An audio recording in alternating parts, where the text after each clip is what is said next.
Welcome to another episode of Over This Should podcast, where we ditch the expectations and shoulds that have been placed on our lives so we can live a life we actually love. Today, we have the pleasure of having guest Tonia Winchester. As a dedicated naturopathic doctor and coach, Tonia is passionate about helping you break free from the burdens of burnout, anxiety, and insomnia without relying on talk therapy or medications.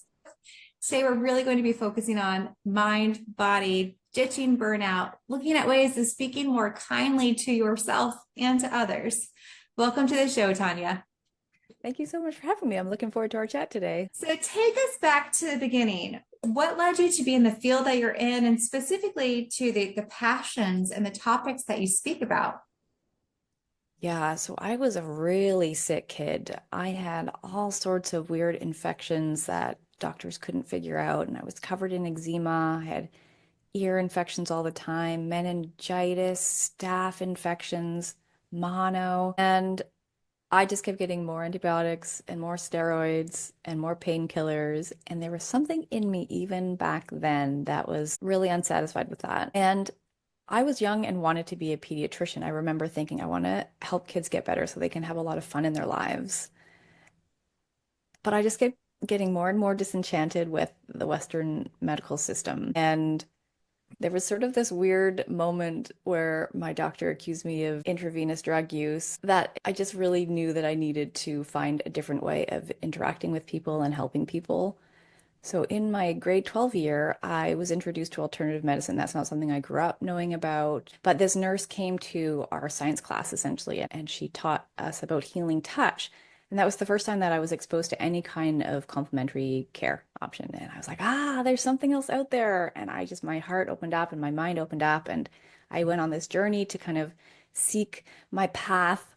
And so I started exploring things like nutrition and acupuncture and massage. And by the time I was done my undergrad, naturopathic medicine was the choice that allowed me to do all the things that I'd been learning about. So 4 years later, then I was a naturopathic doctor, and that was great until it wasn't. And one of the main things about being or in the profession, one of our philosophies is that we treat the whole person. So we're not just looking at cells or bits or parts, we're looking at the entire human in the context of their environment. And it was good until it wasn't. And when it wasn't, what I realized, I was actually quite burnt out because people would go away with this awesome, helpful, healthy treatment plan, and they'd come back and they'd be like, it's hard, it's hard to eat my broccoli. It's hard to get to bed on time. It's hard to drink enough water. And I was like, is it? And I'd be like, yeah. But inside I'd be like, but really? Like, these things aren't hard. And I realized it wasn't the act of doing these things that was challenging for people, but the decision to do it every day, the decision to wake up every morning and say, yes, this is the day that I'm going to take care of myself. And then the next day, also, yes, this is again going to be a day that I take care of myself. And so I became very fascinated with that moment in human psychology. What is it that inhibits us, blocks us from being able to take care of the thing that is moving us through the world, that helps us relate to other people? Why is it so hard? So that led me down another path. And then neuro-linguistic programming came into my awareness. And NLP is the acronym for that. I first learned about NLP and I thought it was this very sleazy, manipulative, sales tactic. And I was like, I don't know about this whole thing. But it turns out I was delightfully surprised to find out it's a potent healing modality, and it allows us through these gentle therapies that are non-talk therapy related. It all happens without content. So I, as the practitioner, don't know what people are working on often. And that doesn't impede it from doing a really good job. But what it does is clear all of the sort of painful stuff out of our past that may be holding our physiologies back from going into healing mode. So the marriage of naturopathic medicine and these philosophies of treating the whole person with these techniques and skills of NLP really allow people to kind of shed anything that's keeping them stuck so that they can move forward with their life and their health. I love that, because the mind might tell us it's painful or it's hard, and we have to reframe that. And the reframing comes from NLP techniques. But I think when I can see through my own life's journey and folks that I speak to now, It's almost this idea of choose your hard. Do you want it to be hard to eat broccoli and drink your water today? Or do you want it to be hard to get up off the couch in 30 years, right? Choose your hard. And I think sometimes we get so distracted because we don't feel the pain right now that we might feel in the future. And so it's easy to say, I'm going to skip doing the thing I need to do for myself today. And that's where really shifting our mindset comes into play and making sure we're clearing out those I'm not good enough, I can't do this is too hard, clearing out those negative thoughts that really keep us circling the drain. Yes, and what you just said there, that I'm not good enough piece, that was really interesting to me. And when I really started to explore this with people, that was at the crux of this whole thing. This lack of deservingness, this lack of worthiness to be taken care of. And that's what these techniques of NLP can actually really help us with, and these reframes that you're talking about, right? And shifting our mindset around it, but actually changing those belief systems so that, yeah, I am valuable enough, I am lovable enough, I am worthy enough to take care of myself. That's a huge piece of it. Tell me more, if you don't mind digging in on a piece that I know is really prevalent with the hyperachievers that I work with. And being in corporate America, so many folks are very, very type A personality, myself included. And you wrote a book, Break Through the Insomnia Cycle. But what's interesting is that it's not just tips to turn off your screens before a certain time, but it's really deeper. It's deeper on how to break this insomnia cycle. Can you walk us through some takeaways from the book and kind of share more about it? Yeah, sure. The insomnia cycle is this loop that I see a lot of people in, and it starts with, well, it doesn't need to start here. It can actually start at any place in this cycle, but a typical beginning place is daytime pressure and stress that in some folks can ramp up to anxiety, even panic in some people. That changes the nervous system so that sleep is restless and it's lacking. Most people are either not falling asleep easily or they're waking up many times in the night, maybe for an hour or more. And so then, of course, they're waking up tired, and that decreases their ability to handle stress as it comes along. So then that ramps up that sort of pressure and daytime stress. And so this is the cycle. I also call this the burnout cycle, insomnia and burnout cycle. So people can enter this cycle in different places. And to break out of it, we need to start to think of, okay, well, what is the root cause of this? Is it actually the daytime pressure and stress? Is it actually the nervous system being dysregulated? What's deeper? What's underlying that? And what I've come to understand from my perspective is that often there's things from our past when we were very young that are still impacting our physiology today and changing how we're able to see the world and changing how we see ourselves. And so these things from the past can include things like unresolved negative emotions, things like anger, sadness, hurt, fear, and guilt. These types of emotions that when they first happen, when we first experience them, we don't have the grown-up brain. We don't have the intelligence to decide, is this helpful to keep? Do I need this? But instead, we're just kind of sponging in our environment. From 0 to 7, we're in this just absorption phase.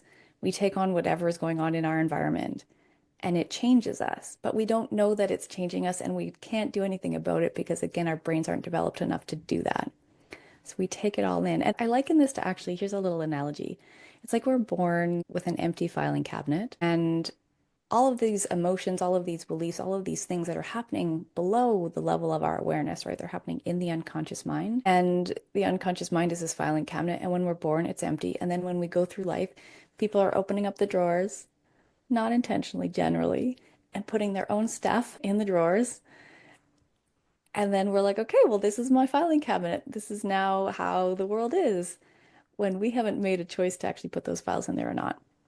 So what we're able to do now through these really simple, gentle techniques is to open those old drawers, maybe take out dad's anger, maybe take out mom's guilt, maybe, take out big sister's bullying, whatever it is, and reestablish the positive emotions that we want to be experiencing. So we can clear out the negative ones and put in the good ones. We can also neutralize traumatic experiences so that there's no emotional charge to them, which is sort of gonna, if there is that, if we haven't cleared or healed those things, there's gonna be a drive to this agitated, stressed out state.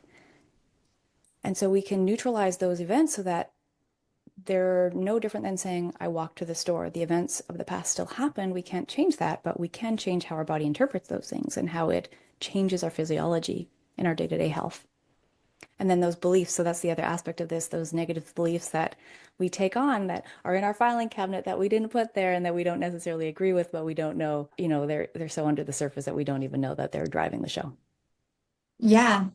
I use the analogy of the backpack. Like I had a backpack on, people were just putting stuff in my backpack as I went. What's interesting though, when you said these negative belief systems that are in your brain that you don't even believe, I think before we even get to the we don't believe it, we have to look at everything in the filing cabinet and say, what is true for me? Speaking for myself, when I grew up with a lot of pressure and a lot of belief that I had to be perfect and you had to be a certain size and you had to speak a certain way.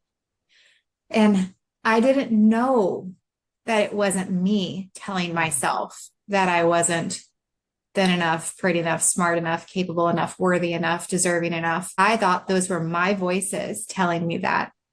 And it takes learning to separate. Yeah. A thought is just a thought. How do you walk people through that?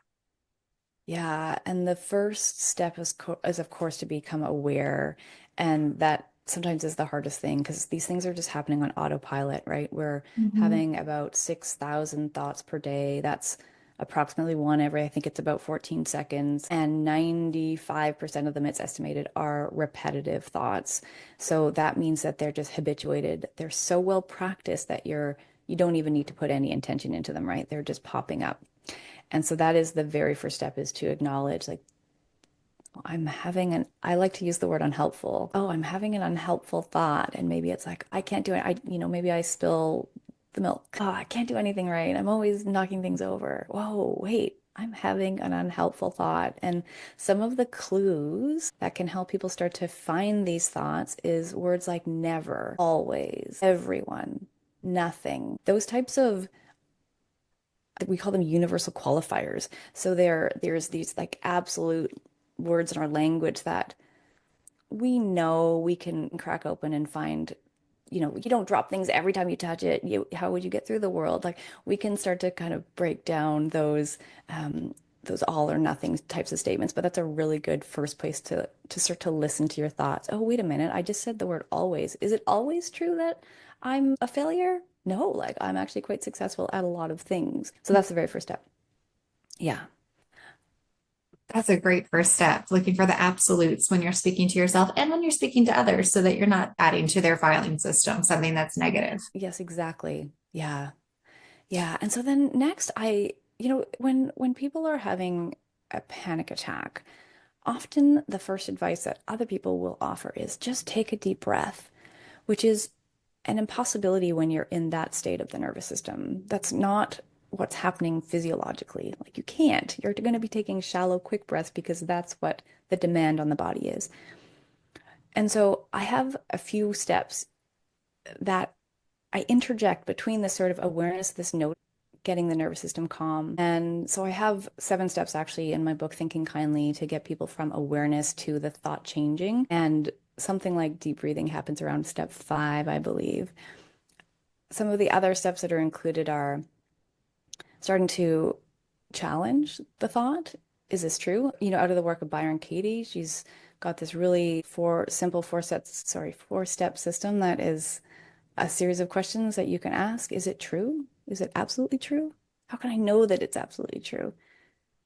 And then you can start to play imagination games, like, who would I be without this thought? These types of questions are really helpful so we can start to challenge it. And then I have a sort of a relaxation technique that allows people to take that edge off, that the stress edge that happens that when we're having these thoughts, so that they can be ready to have a more relaxed state in the nervous system. And then I have a placebo pep talk that I teach people how to do, which is a little paragraph that you can have on hand, maybe on your phone or a little index card or something, where you can just, oh yeah, and you can kind of read your little pep talk to yourself when you get to that stage in the process.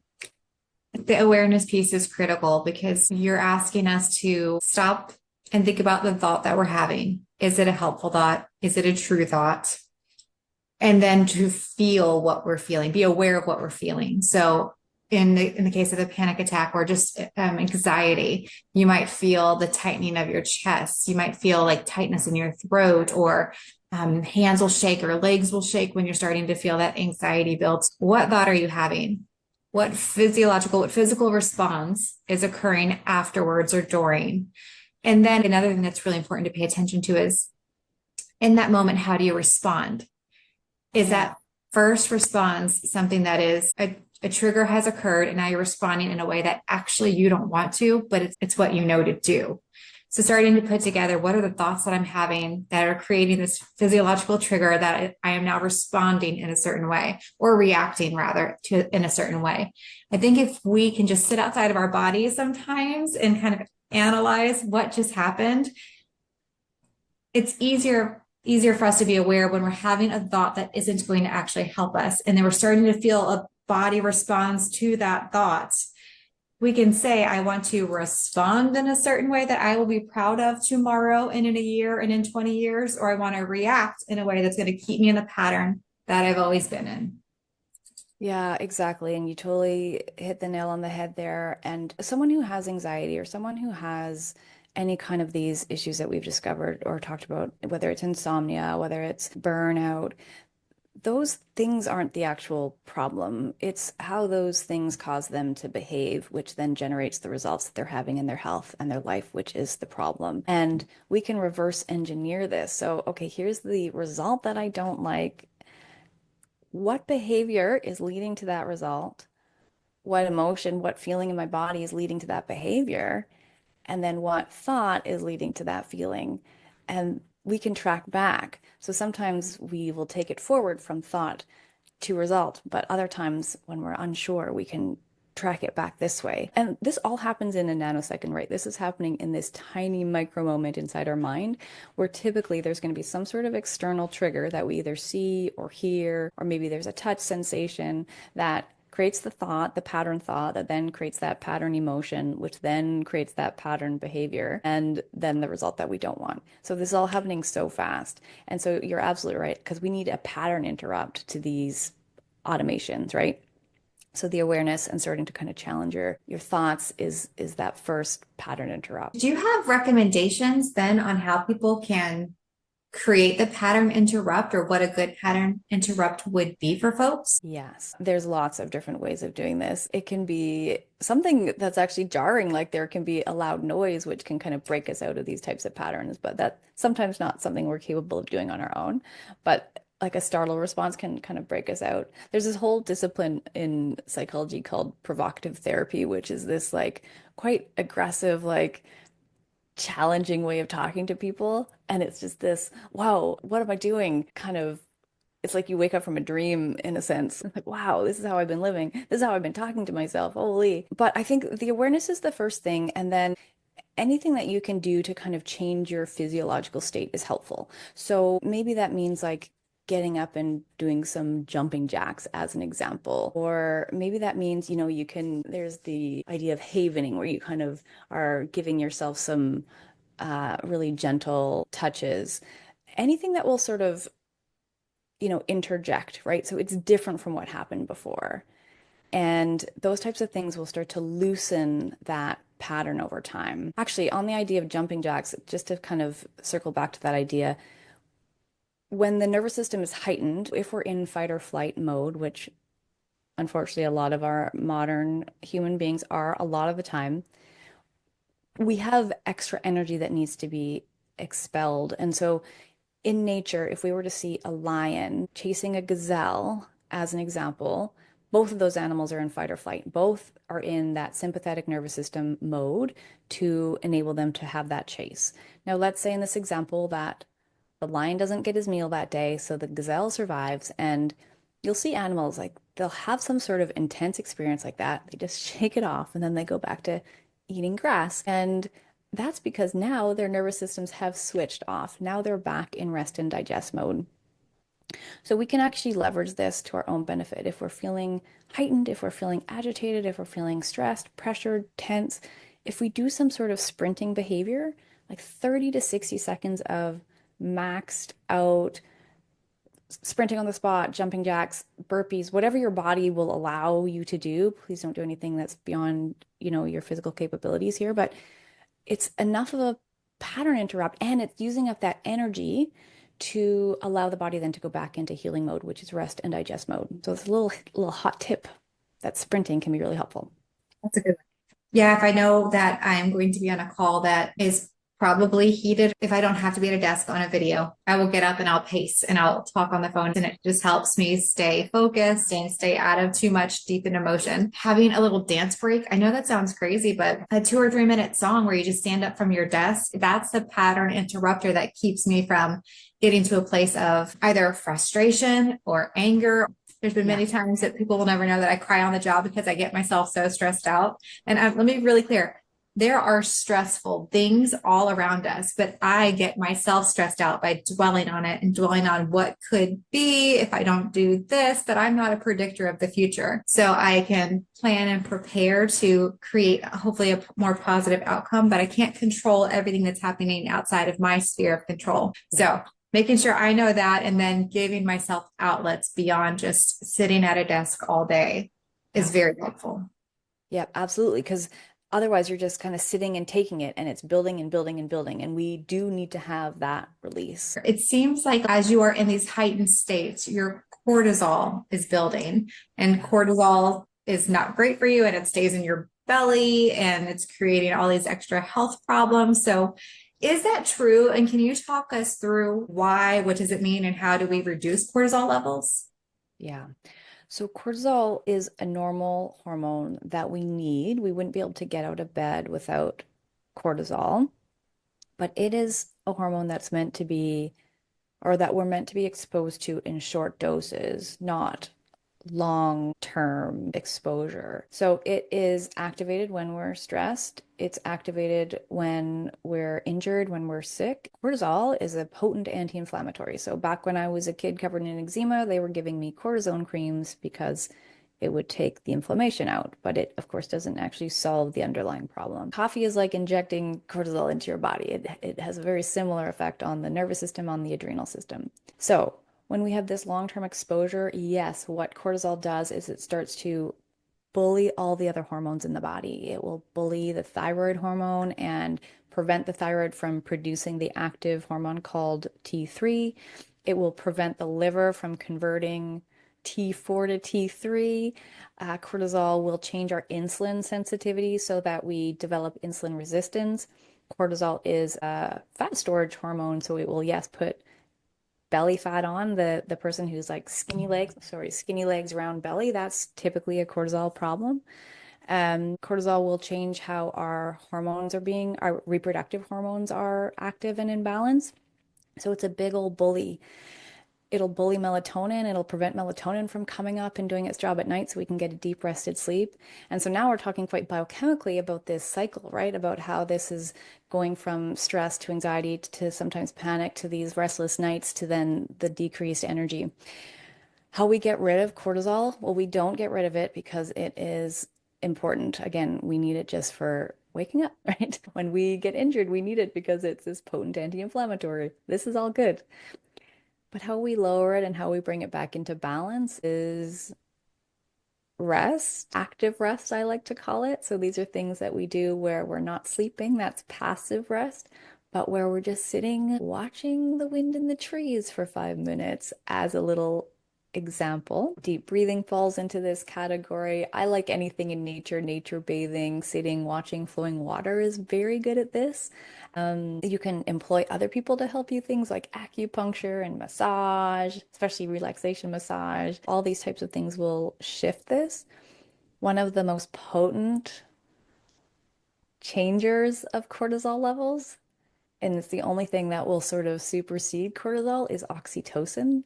So oxytocin is our bonding hormone, it's our love hormone. So touch, sex, orgasm, all of these things will actually help lower cortisol and bring it back into balance. And then also using it up. So, doing that type of sprinting exercise, those more intensive bursts of activity will help to basically use it up so it's not floating around in the bloodstream anymore. Oxytocin, just getting the hugs and spending time with the people you care Yeah. with, that love hormone. That's great. And the Thinking Kindly book that you wrote, you have, is it 7 tips, Yeah, seven 7 steps strategies? to stop self-criticism and change negative thoughts into positive ones. Is that foundational to the coaching that you do from a mind body connection?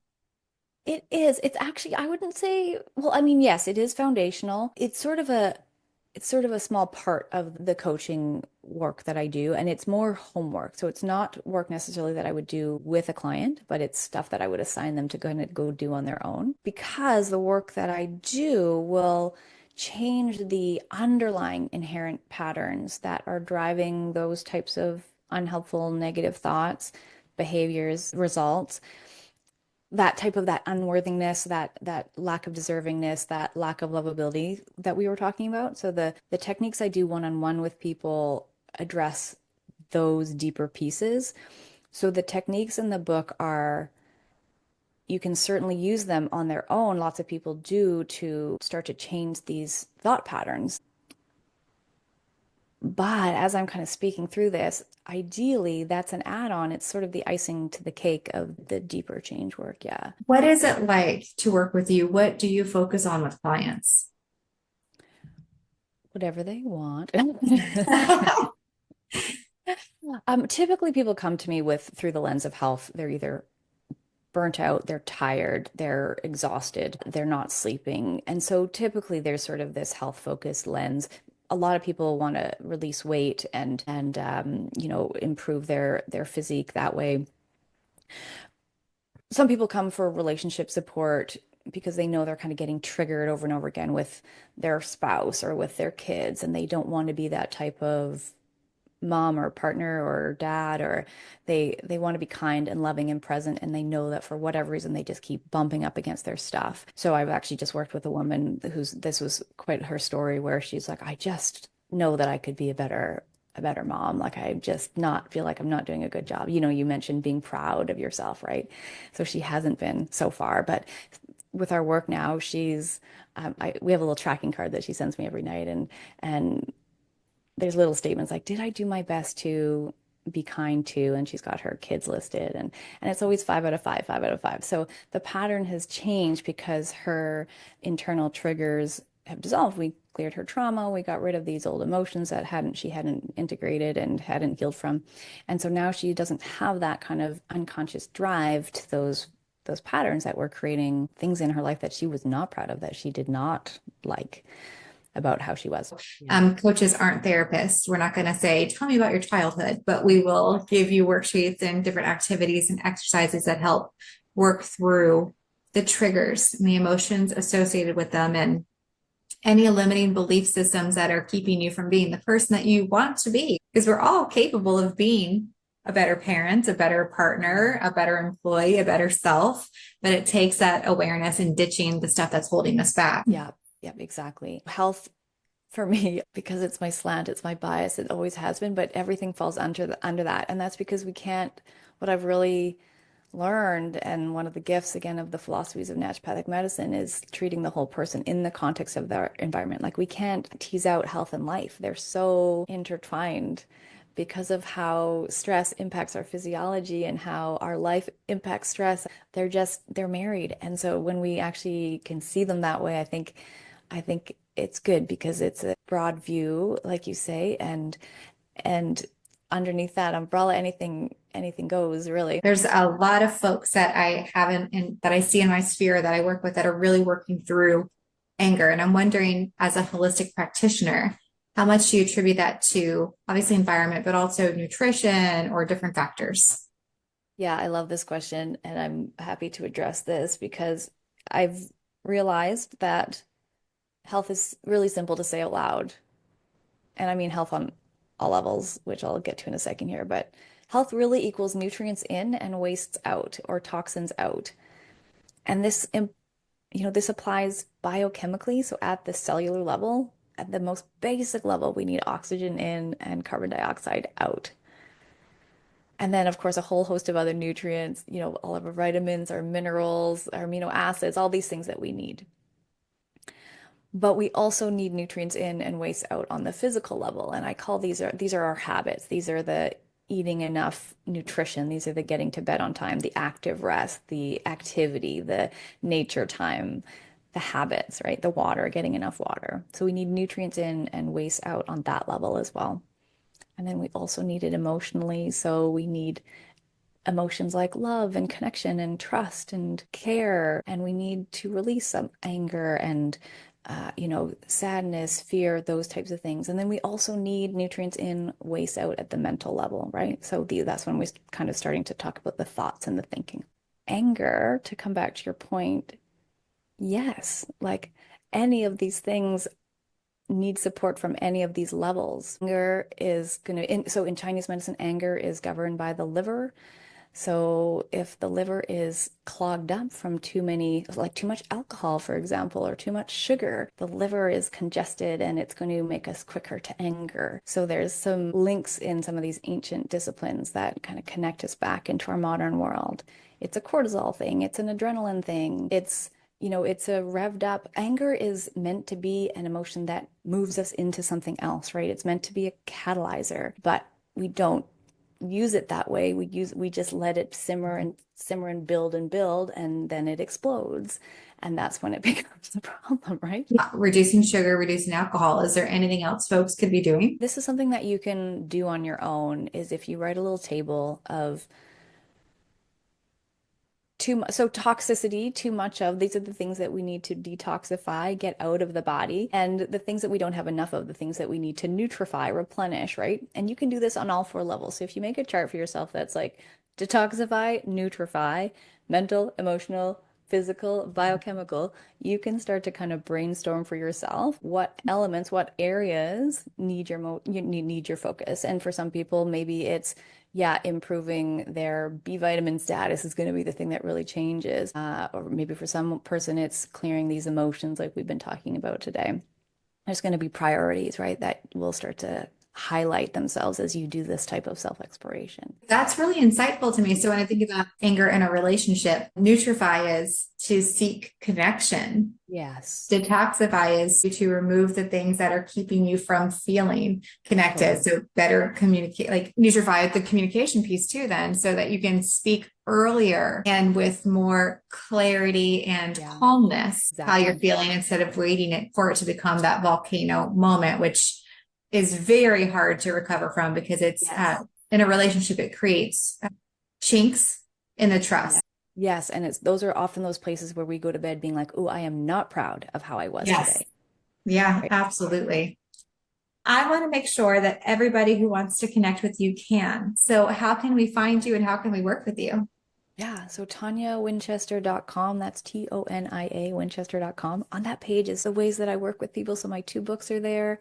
I've got a free download that's a hypnosis audio to invite people to start to release some of these old problematic emotions. I've got 3 main mind-body coaching healing types of sessions. One's called Shift. This is when we really start to shift our behaviors. And one's called Lift. It's all about lifting, getting an elevation in mood, energy. And then I have a 3-month coaching container called a Breakthrough, which is when we do the complete enchilada and we clear all of the things from the past that are keeping us stuck, implant all the good things right here and now, and then start planning for the future. You have been so insightful. Thank you so much for coming to the show. I appreciate you. Awesome. Well, thank you so much for having me.